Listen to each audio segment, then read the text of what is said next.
Bueno, mi nombre es Bruno González Zón, junto con Rafael Cantón, como a lo mejor sabéis o no sabéis, vamos a dirigir este curso, intentar coordinarlo y vamos a empezar, como habéis visto, en uno de los múltiples programas con los múltiples horarios. Realmente vamos a inaugurar ahora de 10 a 10 y media y luego hablaremos yo mismo, Raquel Lloti y Manuel García Goñi. Luego haremos una pequeña mesa redonda. Luego tenemos un horario de comida que nos obligan a tener 2 horas de comida. Que a mí en un principio me parecía regular, y luego pensaba que a lo mejor no está mal, así interaccionamos un poquito, nos relajamos para luego una tarde un poco más tensa. Pero bueno, antes de todo eso, vamos a empezar con la inauguración oficial y tenemos la super suerte de contar con Lucía de Juan, vicerrectora de la Universidad Complutense de Madrid. Y bueno, yo no sé, no hay un protocolo así muy estricto como veréis ni ahora ni en todo el curso. La idea es que sea un poco fluido y que todos estemos a gusto y relajados. Y bueno, no sé si más, te doy la palabra, ¿no? Vale, bueno, pues muchas gracias a todos, bienvenidos al Escorial. Ah, no es así. O el protocolo es que primero hablemos de más y la persona más importante más tarde. ¿Cómo es? No sé, el protocolario que quieras hacer. Les doy la bienvenida y os doy la palabra. Luego hablo yo al final, ¿qué os parece así? Estamos entre amigos, o sea que vamos a seguir un poco el protocolo que nos apetezca. Pero bueno, sí que empiezo dándoos la bienvenida al Escorial. Yo creo que realmente el emplazamiento es ideal, ¿no? Siempre en este mes sobre todo, bueno, pues se respira mucho conocimiento, investigación, formación. O sea que yo creo que en estas 2 horas pues podéis daros una vuelta y seguro que captáis algo más de lo que está en el ambiente, ¿no? Comentaba Bruno que, bueno, pues que se va a empezar este curso, que realmente yo creo que una prueba del éxito y de la relevancia que tiene es el número de ediciones que se siguen o que se han hecho dentro de los cursos de verano del Escorial, ¿no? Entonces yo creo que en este caso, bueno, pues sí que quiero agradecer a los organizadores que cada edición y que cada año pues se animen a seguir organizándolo, ¿no? Para realmente, bueno, pues traernos todos los avances en el mundo de lo que es la antibioresistencia. Entonces, primero de todo, como hemos quedado en el protocolo, voy a dar la palabra a Rafael Cantón, que es jefe del servicio de microbiología del Hospital Ramón y Cajal y también es profesor asociado de la Universidad Complutense de Madrid. Bueno, pues muchas gracias, Lucía, por la presentación. Lo ha comentado, es decir, es la 5ª edición de este curso. Bueno, tengo el honor de poder ser codirector junto con Bruno y agradecer primero a la universidad que lo organice año tras año, a la Agencia Española del Medicamento y los Productos Sanitarios, ¿lo he dicho bien? Y lo ha aprendido después de 5 años. El que lo organice también con nosotros, es decir, tendremos una primera parte que la haremos nosotros, por así decirlo, y luego pues hablarán del PRAN y todo el equipo humano de ellos, que yo creo que va a ser muy interesante. Nos voy a descubrir la importancia de este curso, aunque creo que tenemos que hacer uno de protocolo, Bruno, vamos a tener que ponerlo. La importancia que tiene actualmente la resistencia a antibióticos, ¿no? Desde el punto de vista de la salud humana, de la salud veterinaria o animal y desde el punto de vista medioambiental, ¿no? No nos podemos olvidar también de esa parte, que bueno, no puedo decir que está de moda, pero realmente es que es importante en la transmisión de la resistencia a antibióticos. Yo sin más, pues por último agradecer a MSD el animarse año tras año a hacer pues, una sponsorización y participar también en la organización junto con la Universidad Complutense y estamos encantados y esperamos que podáis seguir así una edición más el año que viene. Muchísimas gracias. Gracias.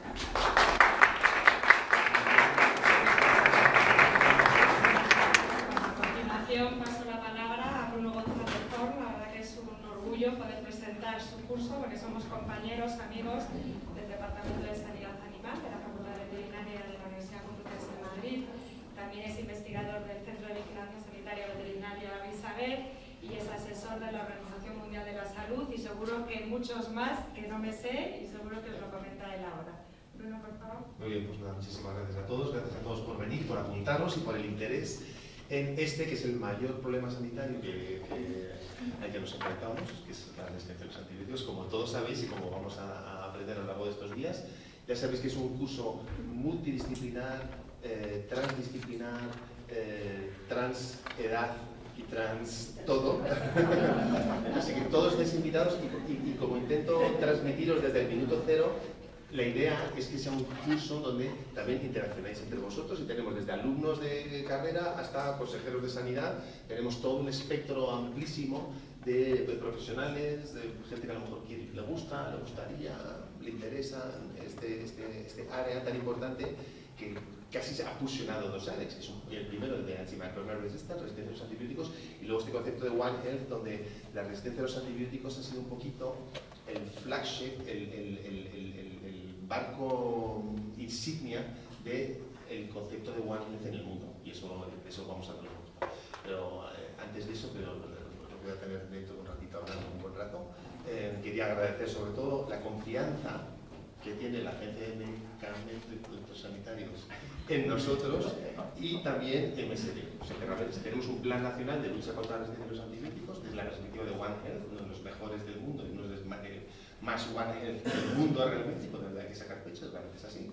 Y luego también tenemos empresas que también son One Health, porque hay empresas que tienen, como MSD, un área sanitaria que tenemos a la jefa de veterinaria de MSD Sanidad Animal y también la directora de Policy de MSD. O sea, también hay empresas que todavía apuestan y han apostado toda su vida por luchar contra las enfermedades en sanidad animal y en salud humana, incluyendo también todos los antibióticos en todo lo que hay en medio ambiente. Así que es precisamente esa conjunción donde vemos como la industria ha permeado el concepto de One Health, en la universidad ha permeado el concepto de One Health y en las instituciones más importantes que tenemos en España también ha permeado. Así que sin más, va a ser un placer estar con vosotros estos días. Muchísimas gracias a vosotros, de todos los asistentes, de todos los ponentes que también habéis aceptado con vuestras agendas difíciles y estar aquí con nosotros. Así que muchas gracias a todos por venir, por apuntaros, por vuestro interés y por vuestra participación activa que todavía no ha sido no ha cristalizado, pero que seguramente que será así durante estos días. Así que muchas gracias.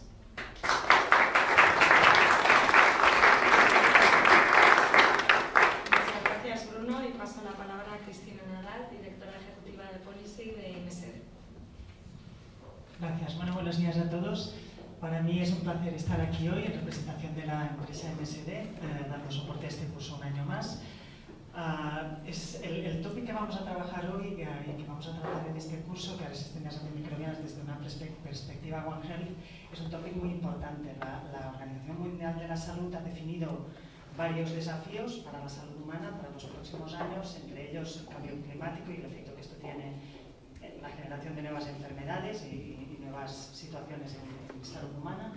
También la zoonosis, las enfermedades transmitidas por vectores, enfermedades crónicas, salud mental, seguridad alimentaria y las resistencias antimicrobianas que, como se dirá hoy, pues tienen un estimado de generar hasta 39 millones de muertes en 2030, ¿no? En 2030. Por lo tanto, es un problema de salud pública de primer orden. Nuestra empresa, como se ha comentado hoy aquí, se dedica a la investigación, desarrollo y comercialización de productos tanto para la salud humana como para la salud animal, y además manufacturamos también en España y por el hecho de estar manufacturando tenemos especial cuidado de tener procesos de manufactura muy respetuosos con el medio ambiente. Incluso tenemos tecnología propia, ¿no?, para que estos procesos de producción sean respetuosos con el medio ambiente. Nosotros apoyamos iniciativas como estas, hacemos difusión y muchas acciones respecto a las resistencias antimicrobianas, porque realmente somos una empresa, como os he dicho aquí, creo con una perspectiva One Health, y creemos que este es un problema importante. Además de esto, traemos, como os he dicho, productos al mercado. Somos de las pocas empresas que siguen teniendo antibióticos comercializados, y además de esto también trabajamos en vacunas, tanto humanas como animales, que son un factor importante para prevenir las infecciones y por lo tanto también contribuyen a reducir las resistencias antimicrobianas en humanos y en animales que empleamos. Y además de esto, somos una empresa muy sensibilizada con este tema de resistencias antimicrobianas. Somos el primer donante de una acción internacional que se llama AMR Action Fund, que bueno, pues ha colectado hasta $1 billón para tratar de conseguir que de aquí a 2030 consigamos de 2 a 4, muy optimistas, mecanismos de acción nuevos.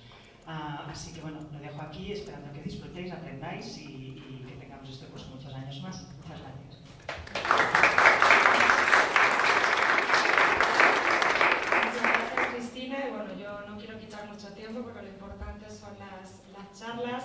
Si es verdad, bueno, pues que yo creo que hay que, la parte de One Health, yo creo que la que tenemos que tener en cuenta desde el punto de vista de área de conocimiento, es decir, toda la parte de los antibióticos. Comentábamos antes de empezar el curso que la gente que trabaja en antibioresistencia durante muchos años ha visto cómo ha evolucionado, ha visto cómo pasan de compartimentos a ese One Health, que realmente integrar todas las áreas de conocimiento, salud pública, sanidad general, medio ambiente y muchas más.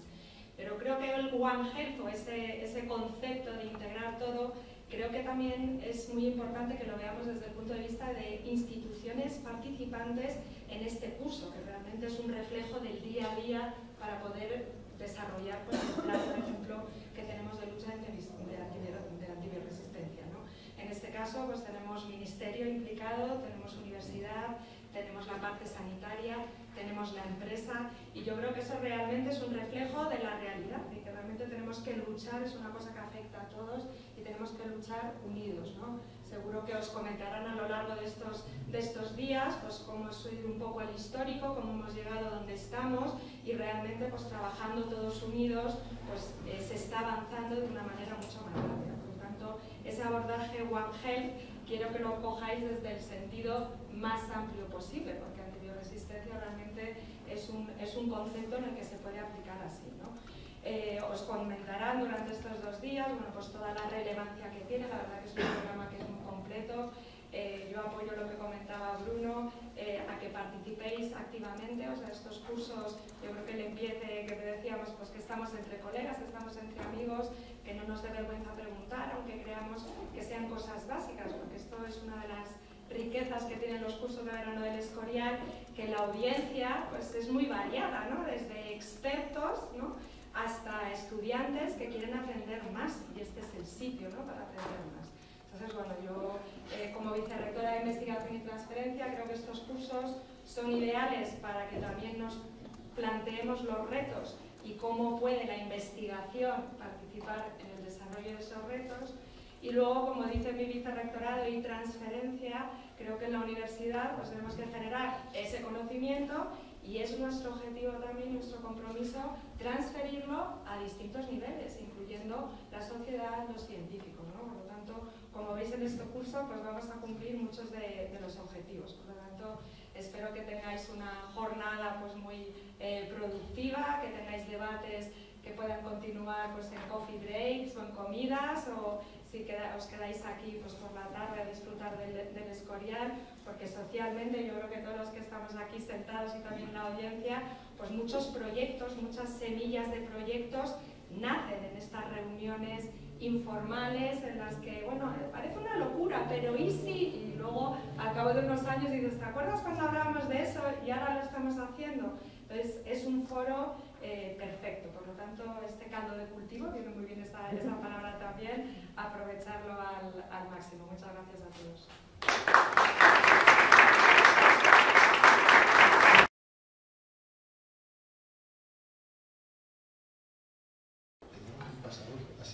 Está ahí. Muy bien, perfecto. Bueno, pues tengo ganas de pasearme por allí, pero luego no me coge la cámara, ¿no? Es malo. Me tengo que quedar por aquí atrás, ¿no? Como quieras. ¿Me cogéis ahí también? Ahí no. Ahí no me No, cogéis. no, Bueno, a lo mejor ya veré cómo hago. Que me cuesta verlos ahí con las columnas esas ahí atrás, a ver si son algunos. Bueno, pues tenemos. Me voy a poner el cronómetro porque igual al final luego. Te hemos regalado 7 minutos. Me lo sé. Lo voy a utilizar, no te creas. Vale, bueno, pues nada, como os decía, ya bienvenidos a todos. Vamos a entrar un poquito en materia. Os voy a explicar un poquito de dónde venimos dentro del concepto de One Health o Antimicrobial Resistance y cómo hemos llegado un poco al estatus actual, así como pequeña introducción para luego las ponencias así importantes que van un poquito más allá. Entonces, bueno, mi nombre es Bruno González, ¿no? Soy catedrático de la Universidad Complutense y bueno, me dedico a la ciencia de los antibióticos ya desde hace mucho tiempo.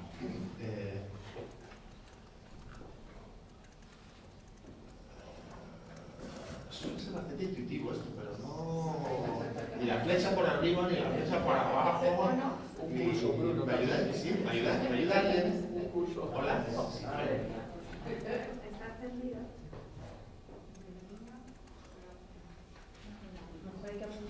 Gracias. Entendido, dice.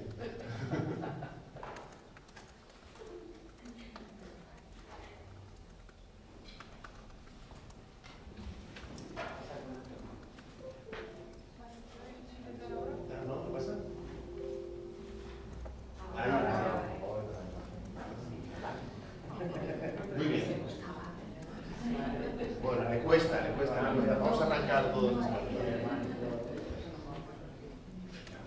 solo es un PC. Bueno, durante los siguientes minutos voy a intentar transmitiros, como os decía, cómo hemos llegado a este problema de la resistencia de los antibióticos y este concepto de One Health.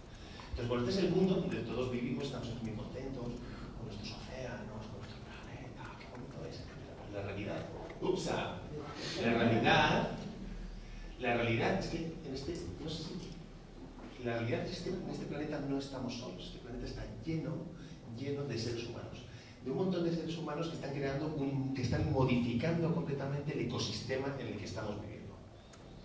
Así que por lo tanto tenemos que tener un poco de cuidado, porque al ser tantos millones de seres humanos, ahora veremos cuántos somos y por qué somos tantos, estamos, como digo, creando diferencias, modificando un poco nuestro ecosistema tal y como lo conocemos hasta entonces. Entonces nos enfrentamos claramente a unos retos globales con tanta población que tenemos en el mundo. Es obvio, y no sabemos todavía si realmente es el efecto de los seres humanos, el efecto realmente un poco cíclico, una combinación de los dos, pero realmente es obvio que tenemos un cambio climático espectacular que está cambiando muchísimo en el ecosistema en el que vivimos. No hace falta que os diga, fijaos el global warming, cómo está cambiando las precipitaciones, cómo está habiendo inundaciones, etcétera, y cada uno de estos efectos climáticos en el medio ambiente cambia completamente la distribución de virus, de bacterias, de los propios animales, de hongos. O sea, el planeta está completamente modificando, solamente por el cambio climático, toda su distribución de patógenos, de bacterias, de microorganismos, etcétera, etcétera.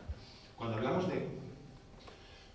de One Health y de este problema que tenemos en el planeta, a veces tendemos los microbiólogos un poco a decir, no, el problema son las bacterias y los virus, etcétera, pero también hay contaminación abiótica, contaminación del aire, que como sabes, está solamente la contaminación del aire, mata a más de 4,2 millones de personas al año en el mundo, o sea que realmente también es muy relevante. Ya solamente en España tenemos 62.000 ingresos y más de 850 millones de euros al año nos cuesta solamente la contaminación en España, o sea que realmente tiene unos efectos sobre nuestro sistema sanitario, no solamente la contaminación del aire, sino también la contaminación del agua, la que nos está produciendo una cantidad de problemas, vinculando también microorganismos, pero también contaminando directamente a nuestros animales, y como vemos, y a los seres humanos, y como vemos aquí también, no solamente estas bacterias, sino que también estamos incluyendo problemas cardiovasculares, del cáncer, de enfermedades crónicas respiratorias, la diabetes, y un gran número de enfermedades están modificando y agravándose por este problema que estamos teniendo de sobrepoblación en la Tierra. No hace falta que os diga que con este cambio climático y contaminación está cambiando mucho hasta qué punto podemos alimentar a estos 9.000 millones de personas al año. Tenemos problemas no solamente de producción de alimentos, incluso de distribución de alimentos, y esto nos está afectando de forma importante.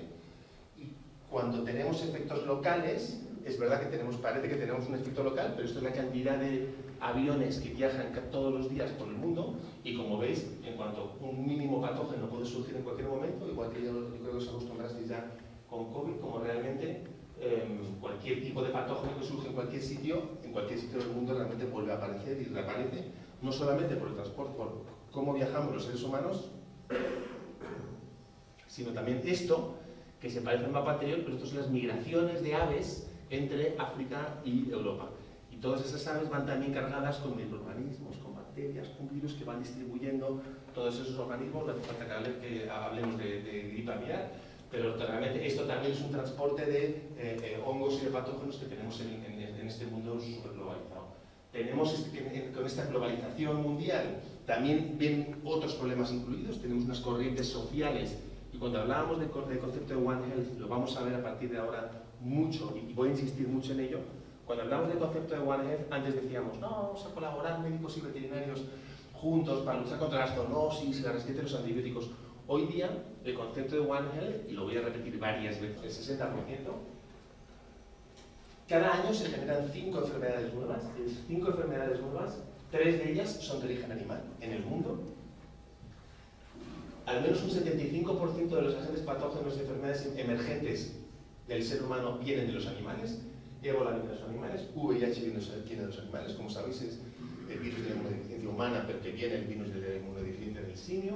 La influencia, obviamente, la hemos citado antes, y todos estos patógenos pueden ser utilizados, obviamente, como agentes de bioterrorismo. Como os he dicho, con este cambio climático cambian todas estas enfermedades, todos estos virus, bacterias, cómo se distribuyen, pero sobre todo lo que está cambiando mucho es la distribución de todos los agentes y vectores que vehiculan todos estos patógenos a lo largo del mundo. Cuando suben unos mínimos grados de temperatura en algún sitio del mundo, aparecen de repente organismos superiores, es decir, garrapatas, mosquitos, etcétera, que vehiculan de repente nuevas enfermedades. Por poneros un ejemplo, yo recuerdo cuando estaba estudiando en Alemania, teníamos ahí un paciente, un perrito, que decía, no, este perrito tiene leishmaniosis, ha viajado a Alicante y por eso se ha cogido hoy la leishmaniosis y no sabemos aquí cómo tratarla, es una enfermedad exótica.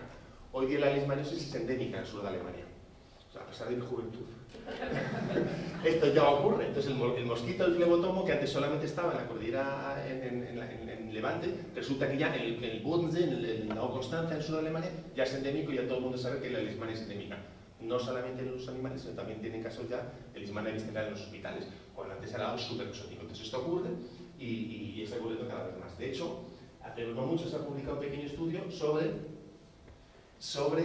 la predicción del dengue y de la fiebre amarilla en Europa, en el mundo. Y como veis, para el año 2050 probablemente tengamos dengue en España y probablemente tengamos fiebre amarilla en España. Es decir, que ahora mismo voy a África, y de hecho el viernes me voy a Ghana, pues te tienes que vacunar de fiebre amarilla. Es bastante probable que dentro de unos pocos años, cuando un canadiense venga a España, diga, España, me toca vacunar de fiebre amarilla, porque esos vectores ya están aquí y ya nos habrán conquistado completamente. Entonces, esto es lo que realmente ocurre. Dentro de todos estos grandes problemas, el más importante, decía Cristina que la OMS dice que uno de los más importantes, pero a partir de hoy, para nosotros, el más importante de todos, eso lo repetiremos muchas veces, es la resistencia a los antibióticos, que también es un problema global, como os voy a explicar ahora.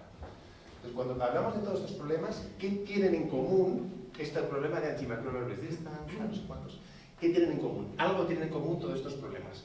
Y lo que tienen en común es que no somos capaces de afrontarlos solos. No hay ni una sola profesión, ni una sola persona que sea capaz de luchar contra ninguno de estos problemas globales. Estos problemas globales afectan a sociólogos, a biólogos, a médicos para tratar directamente a los pacientes, a ecólogos, a ingenieros que nos ayudan a hacer a filtrar mejor el agua para que no contamine los ríos. O sea, que no hay ninguno de estos problemas que podamos realmente afrontar individualmente. Y ahí es donde nace un poquito el concepto One Health. Tenemos que trabajar de forma conjunta, no solamente para luchar contra la resistencia a los antibióticos, sino para con todos estos problemas. Entonces, esta individualidad ya no existe. Ahora existe la cooperación transdisciplinar y multidisciplinar. Y es lo que tenemos que trabajar nosotros. Entonces, como os comentaba antes, esta es un poco la evolución de los seres humanos en la Tierra. Como veis, esta es la evolución de seres humanos en la Tierra y algo ha ocurrido, más o menos ahí en los años 1910, 20, 30, que ha generado esta explosión de seres humanos en la Tierra. Este desastre ecológico. Es un desastre ecológico que de repente seamos muchos. Probablemente estaríamos en un equilibrio en la Tierra mucho mejor si nos hubiéramos quedado ahí, entre 1.000 y 2.000 millones, pero no. Realmente somos muchísimas personas hoy día. ¿Por qué ha ocurrido esta explosión demográfica en el mundo? Lo sabemos perfectamente, lo tenemos ya súper calculado, y básicamente se debe a 3 motivos. Uno, la potabilización del agua. Gracias a la potabilización del agua, es decir, algo que han hecho ingenieros, etcétera, no profesionales de la medicina, de la biomedicina, sino que realmente la potabilización del agua es lo que ha generado esta seguridad sanitaria en el ser humano. La otra es el desarrollo de vacunas, y el tercero es el desarrollo de los antibióticos. Y eso es lo que ha producido que generalmente la salud del ser humano se haya desarrollado tanto para hasta el punto de que, bueno, hoy día no vamos a hablar sobre la filosofía de este problema, pero igual hubiera sido mejor que no hubiéramos aprendido que no hubiera nacido Fleming. Oye, ¿verdad? ¿Quién decide ahora quién sobra? Claro, ya es demasiado tarde, porque somos demasiados. A mí se me ocurren 100 o 200, no, 10 o 20 personas a lo mejor que sobran, pero no 8.000 millones. Entonces, ya es demasiado tarde, algo tenemos que hacer con este problema para convivir un poco mejor ahí entre nosotros. Pero cuando pensamos en todos nosotros, todos estos seres humanos importantes que han colonizado todo el pensamos en nosotros, pero realmente cada uno de nosotros está completamente colonizado externa e internamente por miles de millones de bacterias. Miles de millones de bacterias. ¿Por cuántas bacterias? Pues por gramo de contenido intestinal nuestro, tantas bacterias como seres humanos hay en toda la Tierra. Un granito, 8.000 millones. 8.000 millones, 8.000 millones, 8.000 millones, 8.000 millones. Es decir, miles y miles de millones de bacterias colonizan nuestros cuerpos y nos tienen completamente dominados. De hecho, sabemos que cada vez más esa microbiota influye en nuestro comportamiento, etc. Así que esas bacterias no solamente nos han colonizado nosotros, externa e internamente, sino que también han sido capaces de colonizar todos los ecosistemas de la Tierra. No hay ningún ecosistema en la Tierra que no esté completamente colonizado por bacterias. Es decir, que las bacterias han sido capaces de adaptarse a sobrevivir en un volcán. De hecho, hay esporas que sabemos que luego salen del volcán y luego pueden germinar, o sea, sobreviven allí, pero también en la Antártida, también en cualquier ecosistema. Y no hay ningún animalito, insecto, pequeñito, roedor, en todos estos ecosistemas que no esté también completamente colonizado externa e internamente por miles de millones de bacterias. Es decir, que aunque nosotros pensamos somos los reyes de la civilización, qué importantes somos los auténticos reyes de la civilización, y lo más importante que hay para los microbiólogos, pero para vosotros son las bacterias, que han colonizado todos estos ecosistemas no pacíficamente. Es decir, que las bacterias han aprendido a estar durante todo este tiempo produciendo una serie de moléculas para colonizar estos ecosistemas. O sea, cuando una bacteria ha caído en una manzanita, dice, yo quiero comerme esta manzanita yo solo. Y no quiero que los otros chulos del barrio se coman la manzanita conmigo. Entonces han aprendido durante todo este tiempo a producir moléculas, producir antibióticos que matan a todas las otras bacterias. Estas otras bacterias están colonizando los sitios, pues les gustaría colonizar ahí, pero no son capaces. Pero sin embargo, algunas de ellas, y si os fijáis bien, hay algunos puntitos que tenemos aquí dentro. Estas bacterias aprenden poco a poco, son mutantes de estas de aquí, que aprenden a resistir el antibiótico que está produciendo esta bacteria. Es decir, que durante mucho tiempo lleva existiendo esta lucha, bacterias o microorganismos que producen antibióticos y bacterias que intentan defenderse de esos antibióticos, subvertirlos también para colonizar este ecosistema junto con esta bacteria que está aquí. ¿Desde hace cuánto tiempo lleva ocurriendo esta guerra antibióticos y bacterias que quieren resistir a los antibióticos? Pues más o menos desde que tenemos vida en la Tierra. La vida en la Tierra existe desde hace más o menos 4.000 millones de años. La vida existe procariota. Existe desde hace más o menos 3.500 millones de años. Nosotros somos como bacterias evolucionadas, pero lo primero que tuvimos durante muchos millones de años son realmente vida procariota bacteriana. Entonces todas esas bacterias han sobrevivido durante todos estos millones de años. Estaban estas bacterias, sabemos que las bacterias que están en nuestro intestino, hay tantas, son las mismas que estaban en el intestino de los dinosaurios, de todos estos animales que ya se han extinguido. Y obviamente estaban en el intestino de Homo sapiens, más o menos. Esto discuto con Arzuaga, 200.000 años, 300.000 años, más o menos es el tiempo que llevan Homo sapiens aquí. Y luego, pues nosotros, cuando nos extingamos totalmente, pues habrá otros seres que surjan aquí y otras bacterias que les estarán colonizando externa e internamente, sin problema, como ha dicho Iván. Entonces, todas las bacterias y esos antibióticos existían por ahí en el medio ambiente, pero también empezaron a haber microbiólogos que trabajaban con ellas. Pero el más importante en toda esta historia, como ya os asumí, ya hemos citado antes, fue Fleming, que tuvo una observación importante. Él trabajaba con una bacteria que se llama Staphylococcus aureus, que más o menos en 1920 ya había muchos microbiólogos que trabajaban con bacterias ahí. Pasteur trabajó desde más o menos 1880, o Van Koch también. O sea, ya había muchos microbiólogos que trabajaban con sus bacterias y con estas placas de Petri, que es donde crecen las bacterias. Y a todos los microbiólogos se les contamina de vez en cuando su placa con bichitos que caen del medio ambiente, como este. Y eso le pasó un día, porque se fue de vacaciones Fleming y volvió en septiembre y dijo, mi plaquita de Staphylococcus aureus se ha contaminado con esta mierdecilla. ¿Qué es esta mierdecilla? No sabía ni el nombre que era. Pues trabajaba con esto. Y todos los microbiólogos lo que hacían hasta ese momento era tirar la placa y decir, se me ha contaminado. ¿Qué es lo que decimos? Se me ha contaminado, pero lo que me interesa es este bichito, no las cositas que me caen en la placa. En cambio, él tuvo la genialidad que tuvo Fleming, que era un microbiólogo regular, pero la genialidad que tuvo es, parece que mis Staphylococcus aureus, que crecen tan contentos ahí solos arriba, lo veis, cerca de esta cosa que me ha caído durante el verano aquí, que no sé ni cómo se llama, ni lo que es, crecen mal. Pues a lo mejor no debería seguir trabajando con mis Staphylococcus aureus. A lo mejor debería trabajar con el bicho este, que produce algo que hace que esos angiococus aureus crezcan tan mal aquí cerca. Entonces se fue a unos botánicos, que son los que trabajan con hongos, ¿cómo se llama esta cosa? ¿Qué está? No sé cuántos. Y con esa simple observación cambió completamente el rumbo de la humanidad, con esa pequeña observación.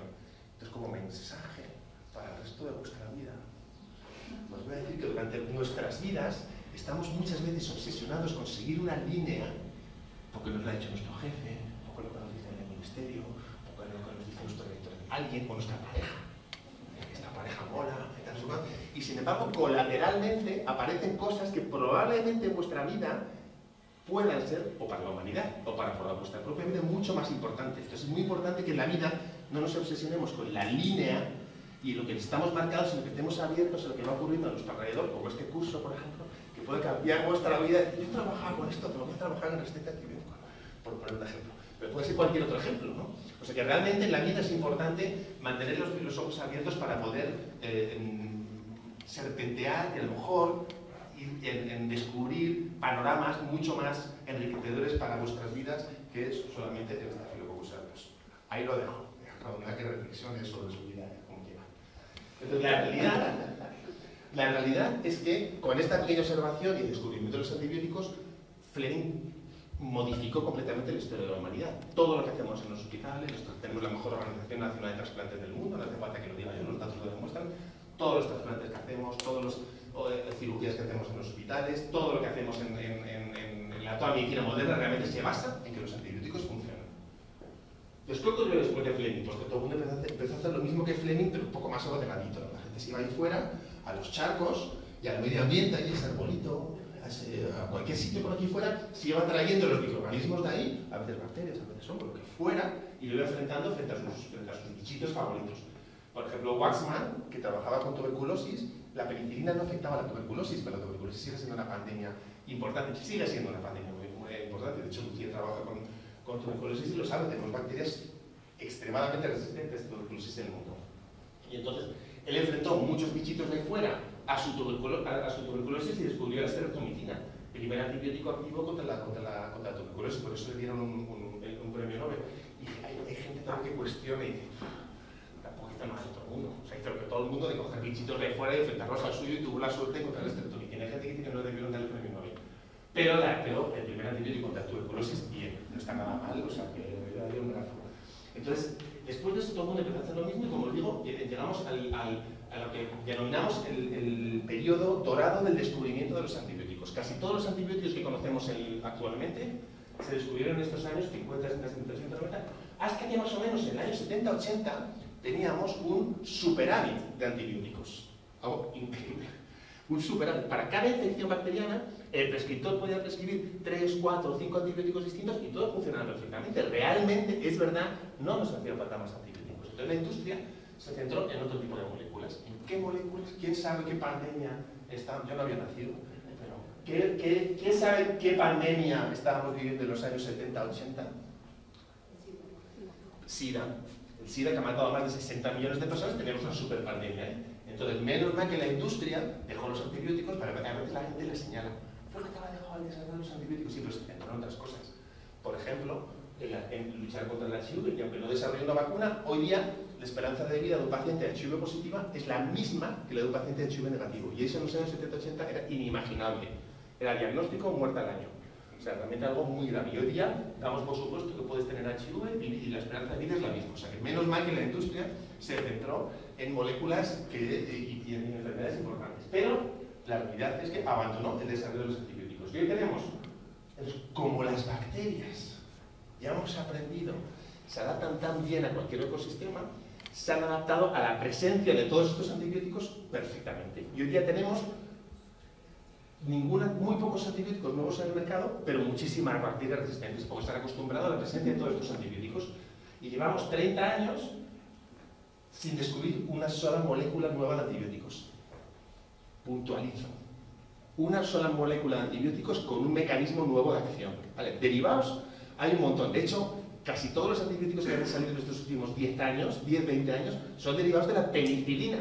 O sea, un betalactámico con un residuo aquí. O sea, todavía estamos, en nuestra vida todavía, nuestras UCIs, cuando estamos ahí medio muertos, nos dan un antibiótico de último recurso, depende de un derivado de la penicilina de Fleming. de una carbapenema, etcétera, etcétera. O sea, todavía depende de antibióticos de último recurso derivados del reino, fijaos dónde estamos. Pero, como os digo, no hemos descubierto ni una familia nueva de antibióticos. Una vez que ya sabemos esto que ya supongo que ya mucha gente lo sabe, decimos, bueno, seguro que la industria se ha lanzado ya bestia a desarrollar nuevos antibióticos. Esto es un informe que hicimos en la OMS hace 2 años, donde vemos cantidad de empresas de más de 500 trabajadores que están desarrollando antibióticos. Private companies, más de 500. ¿Veis esta línea azul aquí? No existe esta línea azul. No hay línea azul. La industria ha abandonado completamente y no hay ninguna industria hoy día de más de 500 empleados que esté desarrollando antibióticos en vida. ¿Por qué no? Porque es un problema, no se adaptan los antibióticos. Mueren en España unas 20.000 personas al año por la resistencia a los antibióticos. Harían falta. ¿Por qué la industria no desarrolla nuevos antibióticos? Cristina, ¿por qué no desarrolla nuevos antibióticos? Les hay que abandonar. ¿Por qué? No, ahí no, y no, nombre, no es rentable. No es rentable. No es rentable. Si yo soy una industria farmacéutica, que no soy una ONG, y tengo que decidir qué molécula voy a desarrollar, tengo un antioncológico, lo voy a vender por un precio altísimo y me merece la pena. Bueno, si quieres desenterramos tu portfolio, pero con lo oncológico estoy convencido de que os va bien.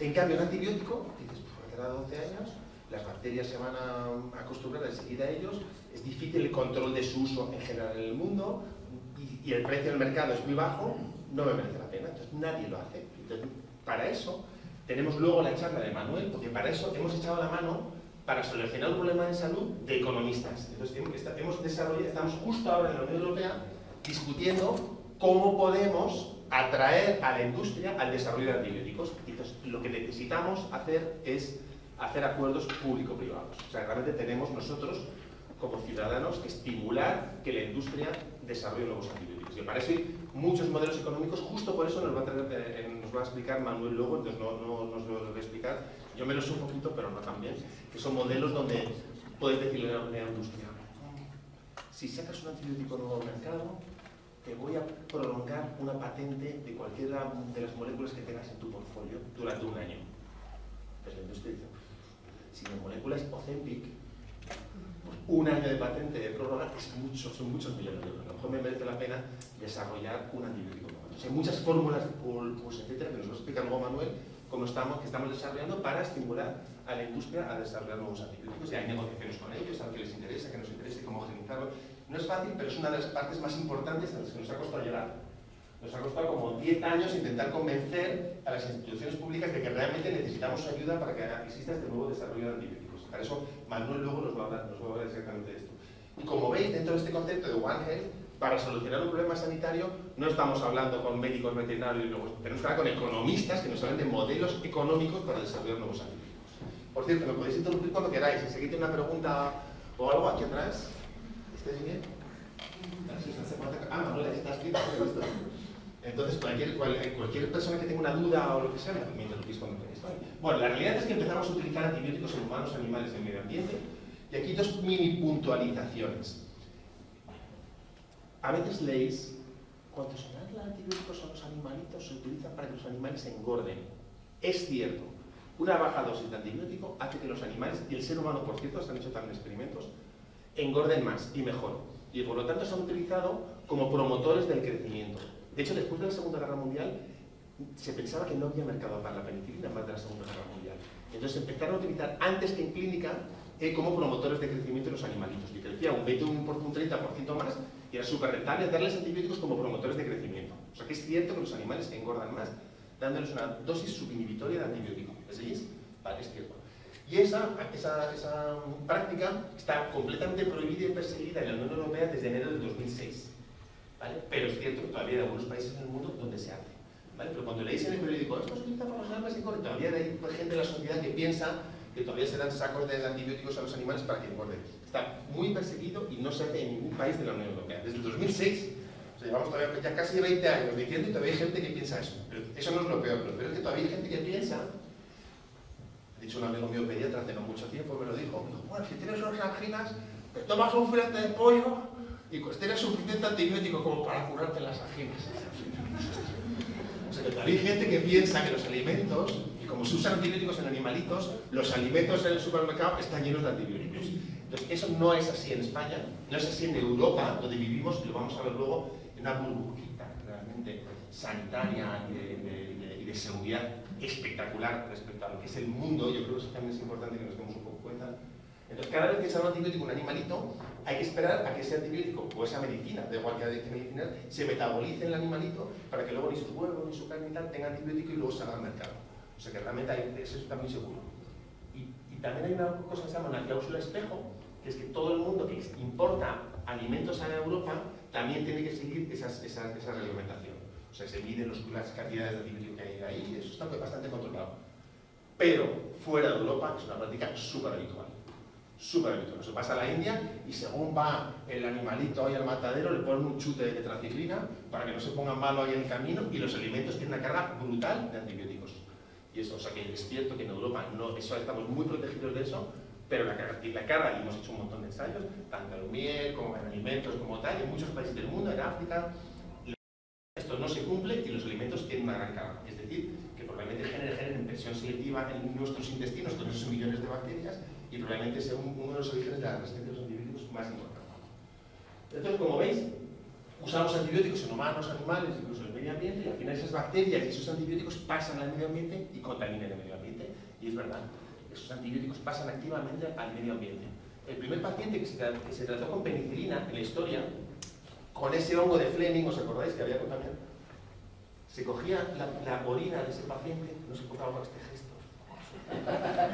Se cogía la orina del paciente, me disculpo, se cogía la orina del paciente y se reaislaba la penicilina de la orina, porque era más barato aislar la penicilina de la orina, más fácil que aislarla de ese hongo que había contaminado la placa de Fleming, que no producía mucha penicilina, producía poco. Luego una mujer aisló un mutante de la penicilina que producía 400 veces más penicilina, y gracias a eso se industrializó la producción de penicilina. Pero ese primer hongo era difícil, porque el hongo no solamente produce penicilina, produce toxinas, aislar la penicilina era caro.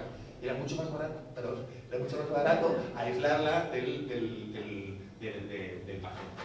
Entonces, una vez que sabemos que el problema de resistencia a los antibióticos es importante, asumimos que igual la estamos controlando. Estos son los mapas que hacemos en Europa todos los años. Entonces, por ejemplo, ecolifloroquinolonas, hacemos unos mapas de todos. No hay ninguna resistencia de ninguna bacteria que haya disminuido a lo largo de todos estos años. O sea que la resistencia a los antibióticos va a más y está fuera de control. Mientras que en Europa somos más o menos conscientes de que debemos moderar el uso de antibióticos, no lo he dicho, pero asumo que todos lo sabemos, cuantos más antibióticos usamos, más aceleramos la formación de bacterias resistentes a los antibióticos, ¿no? Eso yo creo que todos lo tenemos claro.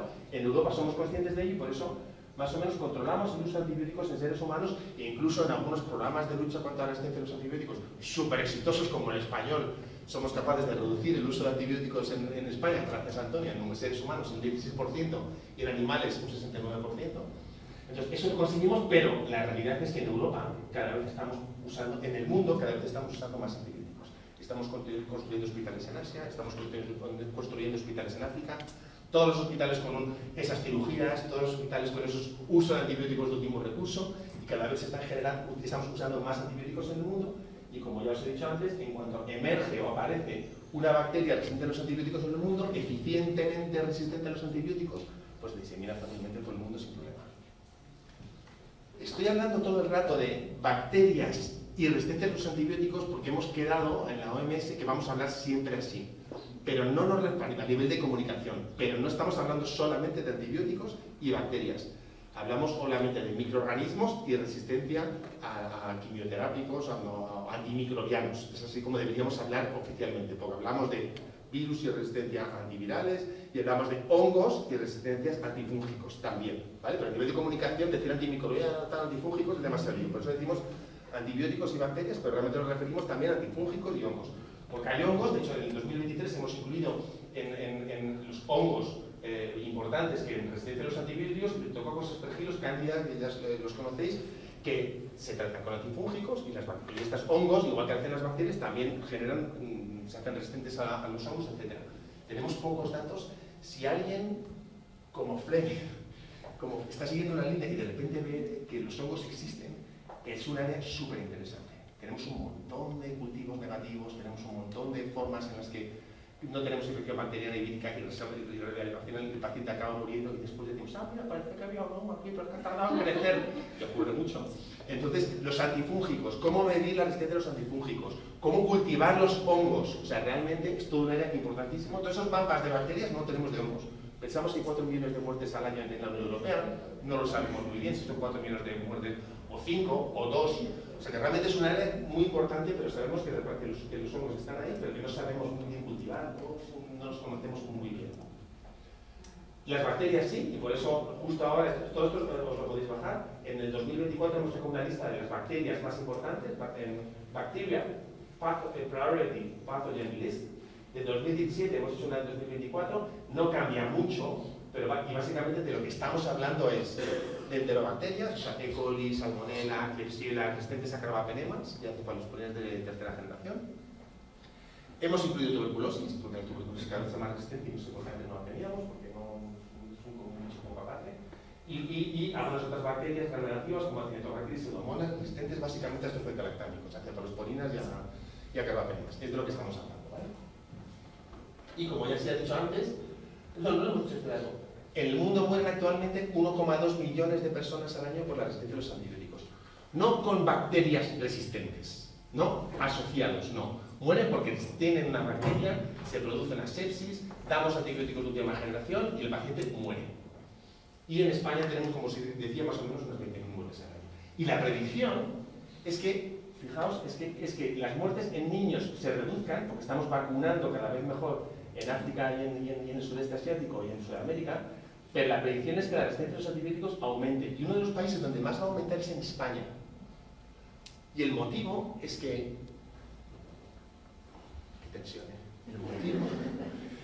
El motivo es que donde más utilizamos antibióticos es en la tercera edad, donde los pacientes tienen comorbilidades y donde realmente tienen una enfermedad, otra, y tenemos que recurrir a antibióticos con frecuencia. Y en España somos productores de ancianos e importadores de ancianos. Todos los europeos vienen aquí. Y vienen aquí con sus comorbilidades. Y vienen aquí con las necesidades de tratamientos, cirugías, etc. La predicción realmente es que España va a ser uno de los países donde más va a empeorar la resistencia a los antibióticos, porque vamos a tener realmente una población mucho más envejecida que en otros países de Europa. Así que, ¿qué podemos hacer para preservar entonces la resistencia a los antibióticos y los antibióticos mismos? Bueno, pues la clave es un poco ser conscientes de que esos antibióticos los usamos en humanos y en los animales y que se transmiten luego a través del medio ambiente entre unos y otros.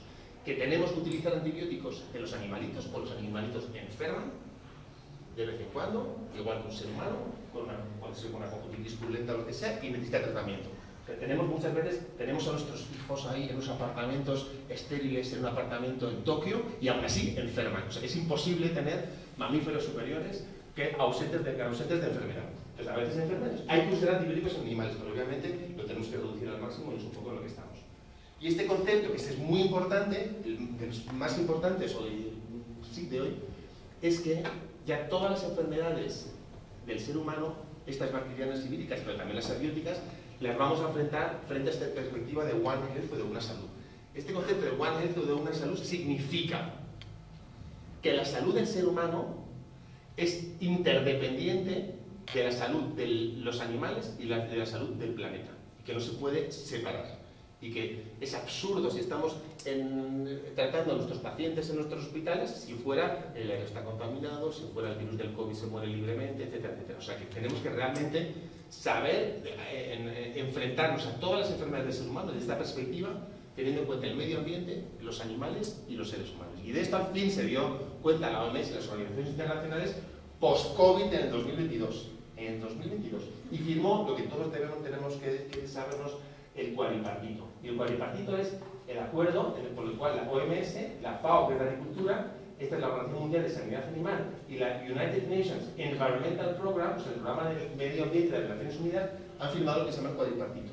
Todas las enfermedades del mundo las vamos a abordar con esta perspectiva del cuadripartito de una salud que incluye todos estos 4 pilares. Y con esto empezamos, pues, en el 2022, pero hay que decirlo, aquí en la propia Complutense, ¿cómo empezamos un poco este concepto? Pues como os decía antes, simplemente intuitivamente diciendo, vamos a médicos y veterinarios, vamos a trabajar juntos. Pues estamos todos con enfermedades y todos con antibióticos, vamos a trabajar juntos. Y empezamos por primera vez con un programa donde empezamos, vamos a vigilar la presencia de los menos resitas.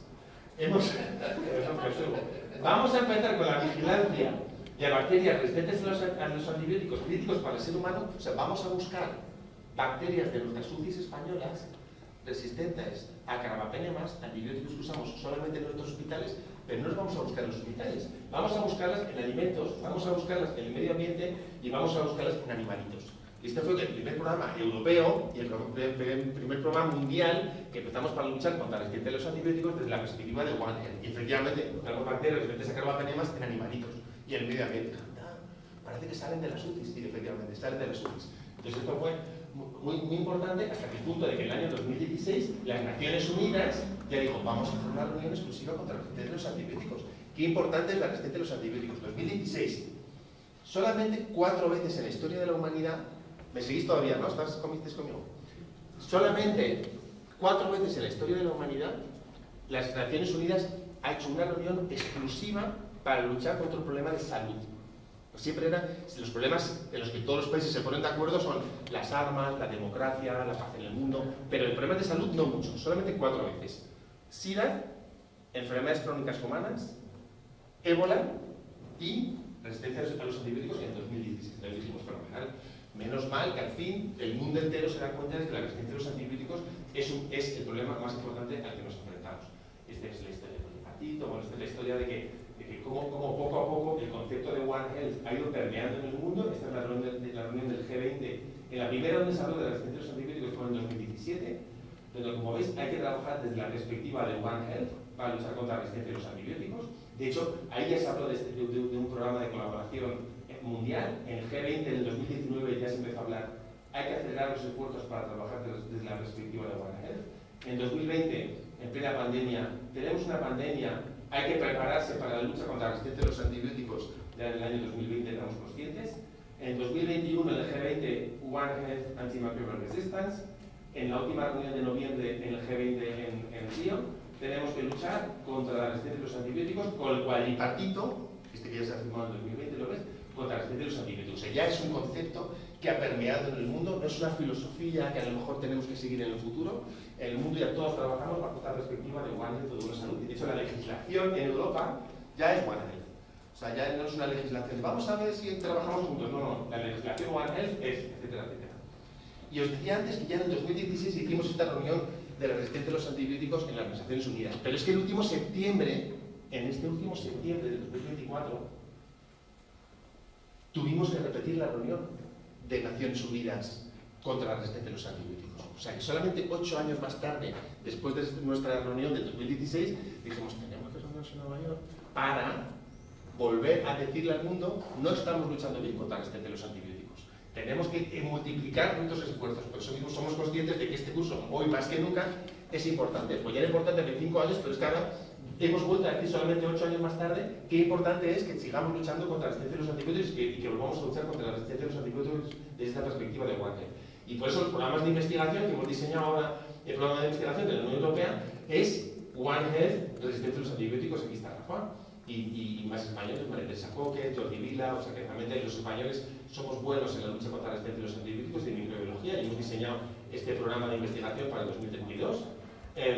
Y como os decía, estos antibióticos pasan al medio ambiente, etcétera, etcétera. Yo creo que ya lo tenemos claro, fluyen por el medio ambiente y las bacterias y los antibióticos se mueven entre humanos, animales y el medio ambiente. Y el mundo está lleno de bacterias y de antibióticos. ¿Esto es malo? Bueno, es un hecho científico, cosa que lo tenemos que aceptar, pero también es una oportunidad. Es una oportunidad porque significa que contra la resistencia de los antibióticos no solamente podemos luchar en nuestras UCIs en España, sino que realmente podemos todos formar parte de esta lucha contra la resistencia de los antibióticos. Ya trabajes con animalitos y con granjas y dices, o sea, una vacuna contra un animalito, contra una enfermedad, es esencial para usar menos antibióticos en animales. A lo mejor cambiar un sistema de producción es esencial para usar menos antibióticos en animales. A lo mejor podemos depurar mejor las aguas, a lo mejor podemos manejar mejor las aves migratorias o los animales de caza para que realmente luego no transmitan bacterias resistentes a los antibióticos. A lo mejor podemos hacer algo en la población y no solamente en nuestros hospitales. O sea que realmente es una oportunidad para que casi desde cualquier sector podamos luchar contra las enfermedades y con ello usar menos antibióticos en seres humanos y en animales. ¿Es verdad que las bacterias fluyen de los animales al ser humano? Bueno, esta es la cantidad de casos que tenemos al año de salmonela. Salmonela son unas bacterias que pasan directamente del intestino de un animalito a nuestro intestino, directamente. Y todas esas bacterias fluyen exactamente de un intestino a otro, matando a más de 77.000 personas al año. Es decir, que sabemos, y esto lo tenemos súper demostrado, que cada vez que hemos usado, en el caso de salmonela, un antibiótico en el animalito, esa resistencia aparece perfectamente luego en el ser humano. O sea que el uso de antibióticos en el animal aparece directamente, esas resistencias aparecen directamente en el ser humano. O sea que sí, las bacterias fluyen directamente en el intestino del ser humano, de los animales y el ser humano. Sin embargo, nuestro contacto directo con los animales a veces es bajo y con la seguridad alimentaria es alta, pero sin embargo, fijaos en el sudeste asiático lo que ocurre. Los seres humanos conviven con los animales. Con esto os doy un pequeño ejemplo de hasta qué punto nuestras acciones para luchar. Voy a ir aquí para chequear que no se ha oído el mío. Ahí veis, ¿sí veis hasta qué punto? ¿Cómo suena esto? Aquí como eco, ¿no? ¿Hasta qué punto es importante adaptar la lucha contra la resistencia de los antibióticos al ecosistema? Y las medidas que tenemos que tomar en el sudeste asiático no tienen nada que ver con las medidas que tenemos que tomar en otro país. ¿Qué ocurre en Europa? En Europa ocurre esto también. Nuestra seguridad alimentaria es alta, hay muy poca transmisión de bacterias resistentes a través de los alimentos. Como hemos dicho antes, el control de antibióticos en alimentos está muy controlado, pero realmente la mitad de los europeos convive con un animalito de compañía. Y yo, con mi visión microbiológica, ya veo las bacterias fluyendo aquí de un individuo, de este a este y de este a este. O sea, hay un flujo, un intercambio que hablo de bacterias, claramente entre estos individuos. Y de hecho se han hecho estudios. Este mola bastante. La microbiota de tu perrito se parece más a tu propia microbiota que tu microbiota a la microbiota de tu vecino. Eso mola bastante. Ahí ves, sociológicamente, lo que implica. A tu vecino, como mucho, le saludas ahí de lejos y no compartes nada, y de tu perrito la chucha, te lo metes en la cama y tal. Entonces, realmente sabemos que compartimos mucho más microbiota con ellos. ¿Esto es un problema de salud pública? No lo sé. No lo sé. Pero sí hemos descubierto bacterias de nuestras UCIs españolas en perritos. Los tenemos. O sea, las bacterias de nuestras UCIs de varios hospitales, no me a nadie, las hemos encontrado en perritos de España. ¿Son los que han colonizados, solo lo transmiten? No lo sabemos, lo estamos evaluando actualmente. Es siempre bueno coger a tu perrito y decir, que vaya al hospital, porque también hay gente que le gusta eso, que vayan al hospital a visitar al niño recién trasplantado, que está un poco depre.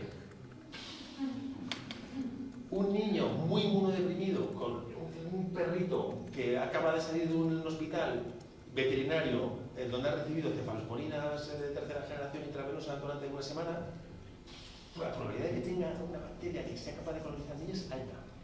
Entonces ahora mismo estoy intentando establecer un protocolo para que sepamos hasta qué punto debemos hacer eso o no. Es verdad que esa es mi visión microbiológica. El otro día con el jefe de servicio del Hospital de Sevilla, la Macarena, me decía, Bruno, es que no eres consciente de que yo tengo a mi niño ahí medio deprimido, que se me va a morir, y 2 días después de que haya venido el perrito, me doy de alta. O sea, que es verdad que a veces el efecto, o sea, que tenemos que evaluar, microbiólogos solo de bacterias, pero es verdad que a veces el clínico dice, pues que o sea, me renta, necesito que venga. O sea, que tenemos que evaluarlo bien, pero yo ahora mismo estoy haciendo un protocolo para al menos establecer qué bacterias puede tener, ¿no? Que no tenga enterobacterias. ¿Os acordáis de esa lista que os enseñaba? Pues que no tenga enterobacterias resistentes a carbapenemas, que no tenga alguna, a lo mejor, una MRSA, alguna bacteria, y a lo mejor intentar establecer un protocolo un poco más de seguridad, porque eso es lo que estamos haciendo en Europa. Pero como os decía, los pacientes están en el hospital, colonizados con sus bacterias súper resistentes, pero salen del hospital. Salen del hospital y van a acariciar a sus nietos, a sus perritos, o sea que las bacterias hospitalarias salen perfectamente del hospital y colonizan todos nuestros ecosistemas. Esa transmisión es la que necesitamos comprender para intentar frenar un poco cómo este paciente disemina esas bacterias resistentes a carbapenemas, etcétera, que tenemos en nuestros hospitales. Y con esto voy a ir hacia el final, como para poneros un mínimo ejemplo. Ya sabes que, no sé si está aquí, cuando trabajo desde hace muchos años en Ghana, y es donde voy ahora, cuando acabe el curso, acabe el 4, el 5, me voy para Ghana y hicimos un estudio de aguas residuales. Aguas residuales. O sea, no quieres coger muestras de pacientes, muestras de tal, no, aguas residuales. ¿Por qué? Porque esas aguas residuales de los hospitales pasan por estas aguas residuales de esta ciudad del norte de Ghana, y como vemos aquí, fijaos las bacterias que nos hemos encontrado en estas aguas residuales. Esto es 10 a la 5 bacterias resistentes a carbapenemas por mililitro. Carbapenema, ya os he dicho, es un antibiótico intravenoso de último recurso que usamos en los hospitales. Pues 10 a las 5 bacterias por mililitro de agua residual son las que salen de los hospitales de Ghana a las aguas residuales. ¿Y cómo son las aguas residuales de Ghana? Pues superficiales. Aguas residuales superficiales donde acaban con los animalitos, acaban con los niños y acaban en este lago estupendo con estos, quien conozca África, estos contenedores amarillos son agua de bebida. Es decir, que hay un ciclo ahí de las aguas residuales de los pacientes tratados con antibióticos de último recurso en el hospital que pasan directamente a la población y son directamente recogidos por la población. Probablemente sea un punto caliente importante de generación y de diseminación de bacterias resistentes a los antibióticos en el mundo. Ya para acabar, a pesar de todo esto, soy optimista, creo que hay muchas cosas que podemos hacer y luego Rafa nos va a contar cuáles son las nuevas alternativas, por eso nos lo voy a decir, pero ya para acabar, creo que nunca ha habido tanta atención en bacterias resistentes a antibióticos y el problema de One Health como tenemos hasta ahora. Antes comentábamos, hace 20 años, 15 años, no se podía hablar de resistencia a los antibióticos. En medicina humana era, es que la población no debe saber que, no convendría que supiera que va al hospital y se infecta. O sea, esto, la infección nosocomial es algo que barremos en casa y no hablamos de eso. Y en veterinaria era, hablamos de los antibióticos, eso va en contra del sector. Pues la gente cree que el cerdito al final tiene bacterias resistentes y tal, y no creen que publicar ni uno ni otro. Menos mal que ahora ha cambiado, todo, abrimos las ventanas y realmente todos podemos hablar libremente de resistencia a los antibióticos, en cualquier sector, o sea que eso es bueno. Tenemos que tener cuidado con los sitios de conflicto, que es donde más se generan bacterias resistentes a los antibióticos, heridas abiertas. No hay laboratorios para saber qué bacterias están infectando eso, y apenas no le dan ni el antibiótico adecuado para tratar nada, así que realmente ahí es donde se generan muchas bacterias resistentes a los antibióticos, y de Ucrania vienen pacientes con resistencias que no teníamos hasta ahora en España. Menos mal que tenemos el Plan Nacional de Lucha Resistente a los Antibióticos y le dedicamos 2 días, que no solamente promueve miles de acciones, que ya os van a explicar durante estos días, pero alguna de ellas es el lavado de manos, que previene muertes en los hospitales. Estamos entrenando desde el plan también a los prescriptores a prescribir mejor. No podemos mirar al paciente por encima de la mesa y decirle, bueno, damos clavulánico, faricoamigdalitis, no como se hacía en los 80, sino que hay que volver a la penicilina, hay que volver a los test de diagnóstico rápido, y muchas cosas que podemos hacer en clínica todos los días. Como decía, el diagnóstico rápido, no solamente en los hospitales, sino también incluso en las granjas, ayuda a saber si realmente hay una infección vírica o bacteriana, o sea que eso nos ayuda. Estamos intentando, también con la Agencia de Medicamento, a entrenar a todos los gobiernos del mundo a trabajar de esta perspectiva de One Health. Aquí estoy con Antonio y con Cristina. ¿No estuviste paciente hoy día? No, yo no estoy. Pero entonces aquí intentando entrenar a los gobiernos para que luchen contra la resistencia de los antibióticos desde esta perspectiva de One Health. Y ya para acabar, desde las universidades estamos haciendo mucho. Las universidades ya van a dejar de ser unos hubs donde trabajamos únicamente, hola, soy Complu, hola, soy tal, sino que la idea es que en Europa fusionemos un poco nuestras actividades y que las universidades empiecen a ser complejos de universidad. Entonces, en la Universidad Complutense estamos en una alianza que se denomina Una Europa, y yo soy el presidente de One Health, de toda esta alianza en Europa. Entonces, hacemos Summer School, de hecho, os invito para que os apuntéis. No sé si alguna habéis ido, pero acabamos de acabar el Summer School de Berlín de One Health. Tenemos proyectos con África, tenemos el Congreso Mundial y vamos a organizar el Congreso Mundial en Lisboa el año que viene. Asesoramos al cuadripartito personalmente para luchar contra la resistencia de los antibióticos desde la perspectiva de One Health. Entonces vamos a hacer reuniones.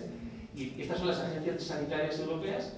Pues las agencias sanitarias europeas han decidido que esta alianza Una Europa, que como decía que lo preside actualmente, sea aquella la que vaya a entrenar a las agencias europeas a luchar contra la resistencia de los antibióticos desde la perspectiva de One Health. Entonces es importante, es algo que no habrían podido hacer si hubiera sido solamente Complu. Entonces yo creo que es importante que nos demos cuenta que el mundo es muy amplio, de que Europa merece la pena hacer cosas de forma conjunta y de que hacer estas alianzas nos ayuda también a hacer alianzas con Latinoamérica, con África, como estamos haciendo, etc. Entonces este trabajo conjunto creo que es esencial, creo que es una muy buena oportunidad de que podamos trabajar interdisciplinariamente desde muchas áreas. Y ya la vacunación, esto supongo que lo comentará Rafa, es esencial, no he hablado de ello, pero prevenir una enfermedad implica que no vamos a tener que usar antibióticos. Entonces, fijaos, cuando empezamos, no todos son antibióticos nuevos, sino cuando empezamos a utilizar vacunas contra el neumococo, fijaos cómo se redujo el consumo de antibióticos en el mundo, Y ahora mismo acabamos de sacar un informe también en la OMS, donde insistimos en la vacunación a lo largo de toda la vida. Es un concepto del cual no soy hablar hace mucho tiempo, pero llevamos 1 o 2 años trabajando en él, donde, como os decía antes, de la tercera edad, usamos muchísimos antibióticos en la tercera edad y estamos insistiendo mucho en la vacunación a lo largo de toda la vida. Insistimos mucho en general en no, que el niño tenga las vacunas completas, etcétera, etcétera, pero el presente es que queremos que haya un programa vacunal igual que en infantil en adultos. Fijaos cómo podríamos incluso reducir el uso de antibióticos en la edad adulta solamente si conseguimos tener las vacunaciones completas. Eso es algo en lo que vamos a insistir a los siguientes años y yo creo que lo veréis. De esta forma podríamos incluso reducir un 22% el uso de antibióticos en el mundo. Estoy a favor. Hay gente que habla de que One Health es romper silos. Hay que romper silos. Yo estoy en contra de romper silos. En contra. Creo que el conocimiento vertical es esencial. El conocimiento vertical en medicina, en veterinaria, en biología, en sociología. Estoy a favor de la profundidad del conocimiento. Pero debemos crear estos puentes, a veces físicos. O sea, no vale con mandar un mail del Ministerio de Sanidad a la Agricultura. Toma, tenemos una semana, que es como muchas veces se colabora. A veces físicos, como tenemos en la Agencia de Medicamento, como tenemos en este foro y muchos otros foros, para que la gente se vea los ojos y diga, si tú y yo al final estamos trabajando lo mismo, tenemos que hacer cosas conjuntamente. Entonces creo que no debemos destruir los hilos, creo que debemos hacer realmente puentes para trabajar desde esta perspectiva un poco de One Health. Este es el concepto de One Health en el que creo, donde todas las áreas del conocimiento están incluidas, incluida la antropología, incluida la filosofía, incluida la sociología, muchas cuestiones de comportamiento, como habéis visto, de cómo cambiar la prescripción, cómo no automedicarse, todo eso, todas las áreas están incluidas dentro de este concepto de One Health actualmente. Entonces, bueno, con esto quería daros la bienvenida a todos. Este va a ser el programa que vamos a seguir. ¿Cómo ha ido de tiempo? Fenomenal. Entonces, luego, ahora nos va a hablar Raquel sobre los proyectos estratégicos para la recuperación y transformación económica en RAM y One Health. Y este es más o menos el programa así que vamos a seguir estos días, con un mínimo de flexibilidad, pero todo con paz y amor. Entonces, bueno, pues con esto quería daros las gracias por vuestra atención. Muchas gracias.